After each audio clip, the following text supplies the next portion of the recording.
Hello everyone, welcome to my YouTube channel. मैं इंदुबाना स्वागत करती हूँ आप सभी का अपने यूट्यूब चैनल में। और आज इस वीडियो के अंदर हम सॉल्व करने वाले हैं टीजीटी इंग्लिश क्वेश्चन पेपर 2013 के अनसीन पैसेज को गाइज।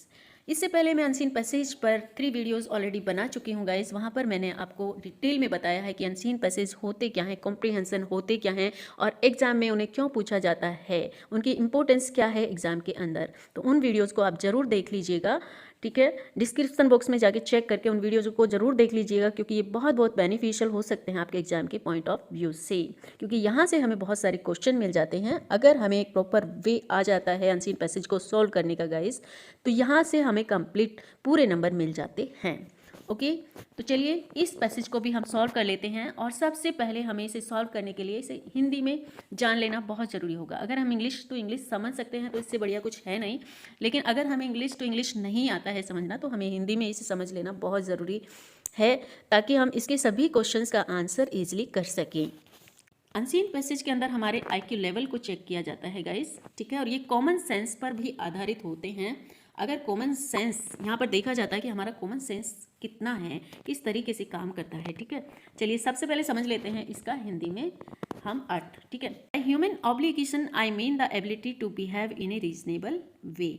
मीन मतलब मेरा मतलब, बाय ह्यूमन ऑब्लिगेशन मानवीय उत्तरदायित्व से मेरा मतलब है कि the ability to behave in a reasonable way, यानी कि जो मानव है उसके अंदर एक ऐसी एबिलिटी होनी चाहिए कि वो एक उचित तरीके से व्यवहार करे, संयम का पालन करे, टू ऑब्जर्व रेस्ट्रेंट, ठीक है। रेस्ट्रेंट मतलब संयम का पालन करे, संयमित रहे वो, रेस्ट्रेंट मतलब संयमित, तो वो संयमित रहे, so that restraints do not have. अब रेस्ट्रेंट्स इसलिए संयमित रहना इसलिए कि उस पर किसी भी तरह का टू बी इम्पोज्ड, किसी भी तरह का प्रतिबंध ना लगाया जा सके। To be able to think, और उसे योग्य होना चाहिए टू थिंक क्लियरली, उचित तरीके से सोचना, स्पष्ट रूप से सोचना, एंड ऑब्जेक्टिवली निष्पक्ष रूप से सोचना, ठीक है। ऑब्जेक्टिवली और क्लियरली सोचने की क्षमता उसके अंदर होनी चाहिए। स्पष्ट रूप से निष्पक्ष भाव से सोचने की उसके अंदर क्षमता होनी चाहिए, योग्यता होनी चाहिए। So that false doctrines can not gain ground, ताकि जो झूठे सिद्धांत होते हैं, फॉल्स डॉक्ट्राइन्स मतलब सिद्धांत, ठीक है। तो झूठे सिद्धांत होते हैं, कैन नॉट गेन ग्राउंड, उनको ग्राउंड ना मिले, उनको बढ़ावा ना मिले। आई बिलीव, मेरा विश्वास है या मैं विश्वास करती हूँ या करता हूँ, दैट इट ऑल्सो मीन्स, कि इसका ये भी मतलब है कि the ability to see through nonsense political, कि इस तरह की बकवासों से भी दूर हटकर, अलग हटकर सोचना चाहिए, कि जैसे पॉलिटिकल है, इकोनॉमिक है या साइंटिफिक है गाइस, इन सभी से हटकर सोचना चाहिए। And so on and the feeling, और इसी तरह की जो फीलिंग होनी चाहिए इंसान के अंदर, feeling that it is a duty to resist it, मतलब इस तरह की जो इरेशनल, जो तर्कहीन और विवेकहीन, विवेक रहित जो मुद्दे होते हैं, ठीक है, उन पर एकदम निष्पक्ष भाव से सोचे, स्पष्ट रूप से सोचे, और तब हम किसी मुद्दे पर पहुँचे, किसी पक्षपात के बिना कोई फैसला करें, ठीक है। गलत बातों का एकदम विरोध करें, तो ये भी एक मानव का कर्तव्य है। It is a duty to resist it, मतलब ये एक मानवीय कर्तव्य है कि तर्कहीन, विवेक रहित मुद्दों को जो है मुद्दों से अलग हटकर सोचे, ये मानवीय कर्तव्यों का पालन करना है, और गलत बातों का विरोध करें, ठीक है, इस तरह से। तो ये हुआ इसका अर्थ। अब देख लेते हैं कि इसमें पूछा क्या गया है, क्वेश्चंस में क्या पूछा गया है, इसके सभी क्वेश्चंस को एक बार देख लेते हैं। फर्स्ट क्वेश्चन है, human obligation to not include, यानी कि जो मानवीय दायित्व हैं, ह्यूमन ऑब्लिगेशन है, जो मानवीय दायित्व हैं गाइस, उनमें डू नॉट इंक्लूड, किस चीज़ को इंक्लूड नहीं किया गया है, ये बात आपको ध्यान रखनी है कि यहाँ पर डू नॉट इंक्लूड पूछा गया है, ठीक है। तो देखिए यहाँ पर है 4 option. Behave in A disciplined manner, एक डिसिप्लिन मैनर में बिहेव करना चाहिए इंसान को, तो है ही, उसमें संयम का पालन करना चाहिए, एक ही चीज़ हो जाती है, तो ये तो पूछा गया है, ठीक है। एक्वायरिंग नॉलेज, नॉलेज होगी तभी तो हम किसी चीज़ को स्पष्ट रूप से निष्पक्ष भाव से सोच पाएंगे, तो ये भी है। और making other feel that you are always right, क्या ये है, या थिंकिंग क्लियरली। तो आप देखिए, अब यहाँ पर पूरा पैसेज हमने पढ़ा, तो वहाँ पर मेन चीज़ थी कि मानव के दायित्व कैसे होने चाहिए, उसे किस तरह का व्यवहार करना चाहिए, उसे किस तरह से किसी मुद्दे पर अगर उसके हाथ में कोई फैसला दे दिया जाए कि तुम्हें इस चीज़ का फैसला करना है, कोई मुद्दा है, तो उसे किस तरीके से सोच विचार करके फैसला करना चाहिए, कैसे सोचना चाहिए उसे, ठीक है।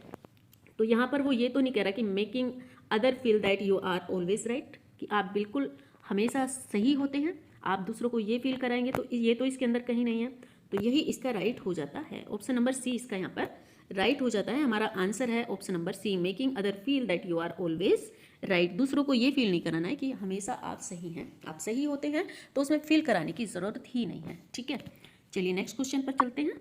If one does not observe restaurant, restaurant का मतलब अगर कोई संयम का पालन नहीं करता है, ठीक है, संयम को ऑब्जर्व नहीं करता है। If one does not observe restaurant, ठीक है, क्वेश्चन हमारी समझ में आना चाहिए, तभी हम आंसर ठीक से कर पाएंगे। ठीक है, तो यहाँ पर वोकेबलरी की भी ज़रूरत होती है guys. People around one will grow hostile, क्या ये है जो ऑब्जर्व नहीं करता है? या फिर one friend will ignore one, ये भी नहीं होना चाहिए। Once life will be miserable, या फिर people will see to it that one behave responsibly. ठीक है, तो लोग उसे किस तरह से देखेंगे? अगर कोई संयम का पालन नहीं करता है तो कैसे देखेंगे? देखिए ये तीनों तो रॉन्ग हो जाते हैं। People around one will grow hostile, one friend will ignore one, है ना, ऐसा नहीं है। One life will be miserable, ये जो ऑप्शन डी है ये यहाँ पर राइट हो जाता है गाइस। पीपल उसे किस नज़र से देखेंगे? People will see it to it that one behave responsibly, कि हर किसी को रिस्पॉन्सिबली बिहेव करना चाहिए, अपने उत्तरदायित्व को समझना चाहिए। ठीक है, इस तरीके से लोग उसको देखेंगे। अगर वो नहीं करता है तो लोगों की इच्छा होती है कि करना चाहिए। ठीक है, ये है इसका आंसर। नेक्स्ट पर चलते हैं। When one does not think clearly and objectively, देखिए यहाँ पर सभी क्वेश्चंस में एक चीज़ देखी गई है कि यहाँ पर कॉमन सेंस पर आधारित आंसर्स हैं सारे। ठीक है, क्योंकि जो पैसेज है वो शॉर्ट पैसेज है, बहुत लेंथी पैसेज नहीं है, बिल्कुल शॉर्ट पैसेज है। तो वहाँ से बस हमें एक थिंकिंग के साथ जो है सोचना है और क्वेश्चंस का आंसर देना है।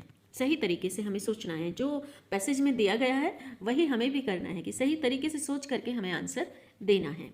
चलिए नेक्स्ट क्वेश्चन है, when one does not think clearly and objectively, तो यहाँ पूछा गया है जब कोई क्लियरली या ऑब्जेक्टिवली नहीं सोच पाता है, यानी कि स्पष्ट और निष्पक्ष भाव से नहीं सोचता है, तो उसको हम क्या कहेंगे? One fails to achieve success, क्या ऐसा है? ऐसा तो पैसेज के अंदर नहीं दिया। One tend to believe in the wrong things, क्या ये हो सकता है? या one is consider a fool, क्या उसे मूर्ख घोषित कर दिया जाएगा? ऐसा भी उसके अंदर नहीं है। पैसेज के अकॉर्डिंग भी हमें चलना है। One tends to make mistakes in day to day life, क्या वो डे टू डे लाइफ में मिस्टेक्स करता ही रहेगा, मतलब ऐसा हो जाएगा? तो ये भी नहीं है, ये भी रॉन्ग हो जाएगा। ठीक है, ये भी रॉन्ग हो जाता है और ये भी रॉन्ग हो जाता है गाइस, फर्स्ट वाला। तो ऑप्शन नंबर बी जो है इसका ये राइट हो जाएगा यहाँ पर। क्यों हो जाएगा? क्योंकि जब क्लियरली ऑब्जेक्टिवली नहीं सोचेगा तो उसको one tend to believe in the wrong things, मतलब ऐसा विश्वास उस पर किया जाता है कि वो गलत तरीकों, रॉन्ग थिंग्स में विश्वास करता है, मतलब वो गलत चीज़ों में विश्वास है उसका, है ना, तभी तो वो क्लियरली और ऑब्जेक्टिवली नहीं सोच पा रहा है। नेक्स्ट वन देखते हैं। It is one duty to resist, ये हर किसी की ड्यूटी है। टू रेसिस्ट मतलब एक कर्तव्य है कि गलत बातों का विरोध करना। रेसिस्ट मानवीय कर्तव्यों का पालन करते हुए गलत बातों का विरोध करना। It is one duty to resist, तो ये क्या है? किस चीज़ को रोकना है? यही तो बताया गया कि मानवीय कर्तव्य का पालन करना, गलत बातों का विरोध करना है। ठीक है, तो यहाँ पर देखेंगे 4 ऑप्शन में कहाँ राइट हो जाता है हमारा आंसर। ऑल पॉलिटिकल प्रोपेजेंटा इसमें दिया है, बट ये नहीं हो सकता है, ये नहीं हो सकता है इसका आंसर। ठीक है, और दूसरा है रिलीजियस प्रैक्टिसेस, क्या ये है? ये भी नहीं हो सकता है, तो ये दोनों गलत हो जाते हैं। और अनसेटिस्फैक्ट्री प्लान एंड प्रोग्राम्स, क्या ये? तो ये भी नहीं होगा। इरेशनल आइडियाज, यस बिल्कुल ऑप्शन नंबर डी इसका राइट हो जाएगा। जो तर्कहीन और विवेक रहित आइडियाज़ होते हैं उनको हमें रेसिस्ट करना है। ठीक है, तो उनको, उनका विरोध करना है, ये है कर्तव्य, हर किसी की ये ड्यूटी है। तो ऑप्शन नंबर डी यहाँ पर राइट हो जाता है। इरेशनल आइडियाज तर्कहीन और विवेक रहित आइडियाज़ होते हैं। ठीक है गाइस, नेक्स्ट वन।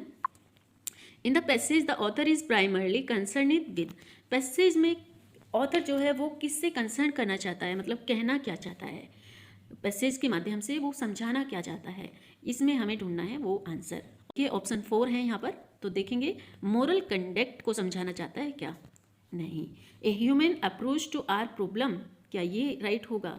या साइंटिफिक पॉइंट ऑफ व्यू को समझाना चाहता है, या एक्विजिशन ऑफ स्पेशलाइज्ड नॉलेज को समझाना चाहता है?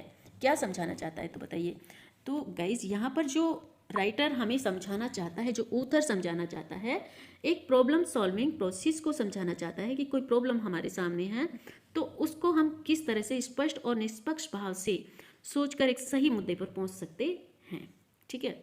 और किस तरह से हम संयम का मतलब अपने उत्तरदायित्व का पालन करते हुए हम किस तरह से सही दिशा में जा सकते हैं, ठीक है। तो मॉरल कंडक्ट तो यहाँ पर नहीं है, human approach to our problem ये भी नहीं, एक्विजिशन ऑफ स्पेशलाइजेशन नॉलेज ये भी नहीं। तो यहाँ पर ऑप्शन नंबर सी यहाँ पर राइट हो जाएगा। साइंटिफिक पॉइंट ऑफ व्यू का ही मतलब होता है गाइस प्रॉब्लम सॉल्विंग प्रोसेस, ठीक है। साइंटिफिक तरीके से पॉइंट ऑफ व्यू जो होते हैं वो एक प्रॉब्लम सॉल्विंग प्रोसेस होता है दैट इन्वॉल्व क्रिटिकल थिंकिंग, जिसमें क्रिटिकल थिंकिंग इन्वॉल्व होती हैं in related to any content. कोई भी कंटेंट है हमारे पास उसे हमें सॉल्व करना है, कोई भी प्रॉब्लम है, ठीक है। तो उसे हम किस तरीके से सोचें, स्पष्ट और निष्पक्ष रूप से सही मुद्दे पर हम कैसे पहुँचें, ठीक है। तो ये हमारा आंसर हुआ और ये था अनसीन पैसेज गाइस 2013 के पेपर से, यूपीटीजीटी 2013 के पेपर से जो मैंने लिया था, बहुत इंपॉर्टेंट है गाइस आपके लिए। और ये देखिए कॉमन सेंस पर आधारित था पूरा ही, ठीक है। तो हमने इसे सॉल्व कर लिया है। आई होप वीडियो आपको अच्छी लगी होगी और आपको ये समझ भी आई होगी। तो अगर वीडियो अच्छी लगी हो तो चैनल को सब्सक्राइब कर लेना और गाइस बेल आइकन को प्रेस कर देना ताकि सभी वीडियोस का नोटिफिकेशन आपको रेगुलरली मिलता रहे। चलिए मिलते हैं अब नेक्स्ट वीडियो में, तब तक के लिए गुड बाय, अपना ख्याल रखिए और कंटिन्यू स्टडी करते रहिए। Good bye.